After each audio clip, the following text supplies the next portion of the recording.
Hey guys, and in this video I'm going to be restoring this iPhone 5S, which is on iOS 9.3.2.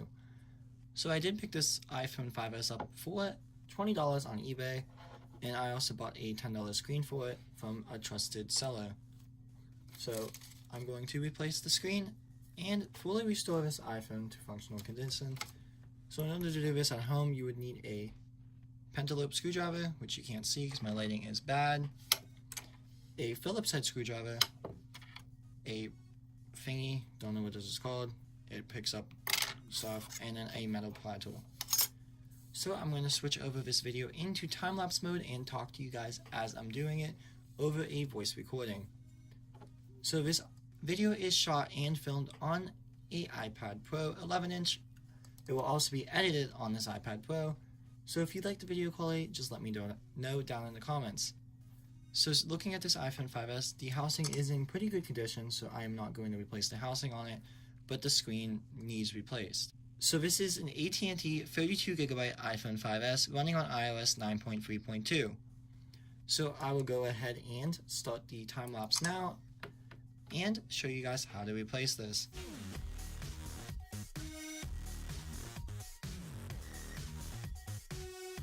So I did stop the time lapse mode for just a second, and right now I just wanted to say there is a cable underneath the iPhone 5S display which attaches the Touch ID and home button, so make sure you do not tear that. Also, if you're using a metal pry tool to get into this, it's not recommended, but that's just how I do it. You could use a suction cup on the front screen if you put some tape over it and just suction cup it up and then use a pry tool to open it, but I just stick a pry tool in between the frame and the screen because it's just easier that way for me. So I'm going to go ahead and continue the time lapse and explain to you a little bit more as I'm going along of what I'm doing.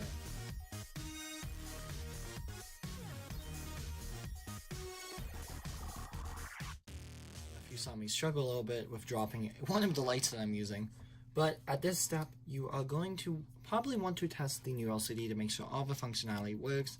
So I'm going to put on the new LCD without any of the things installed just in case something doesn't function correctly, and I can get a replacement as soon as possible from the seller I purchased it from. So we're going to go ahead and just connect the two connectors, which is the LCD and the touch control sensor connector. And then we're going to reconnect the battery, but do not seal the iPhone completely. It doesn't have to be sealed at all. Also, Touch ID does not have to be installed in order for the iPhone to turn on. It will just say cannot activate Touch ID on this iPhone, which is perfectly normal. So we're going to wait for this to boot up, and we're going to test out the screen functionality. And after you do test it out, and if it functions completely, then you're good to go. So now that the touchscreen did function correctly and everything, we are going to just test out we're not going to test anything. So now that the touchscreen was successful and everything works on the LCD, we're going to transfer over the original home button, the earpiece, and the camera and microphone thingy, as well as the metal backplate of the LCD, which is actually really important, so do not forget to do this. Also, I'm not probably going to talk again, so you see this little red thing on the back of the new LCD, make sure you take it off as well. So I'm going to go ahead and switch it back over into time-lapse mode, and I will talk to you guys whenever it's done.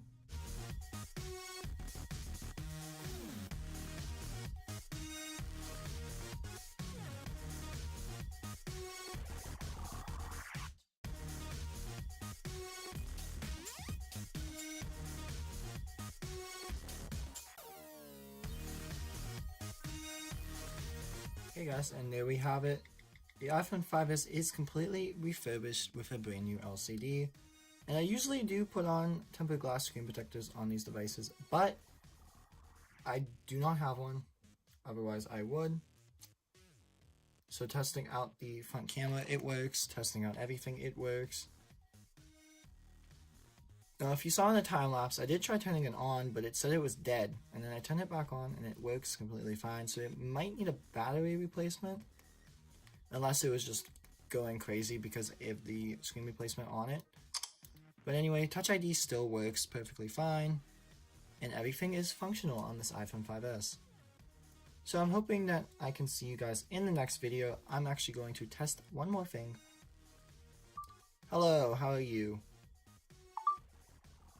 So the last thing I need to test is the proximity sensor, which is right next to the...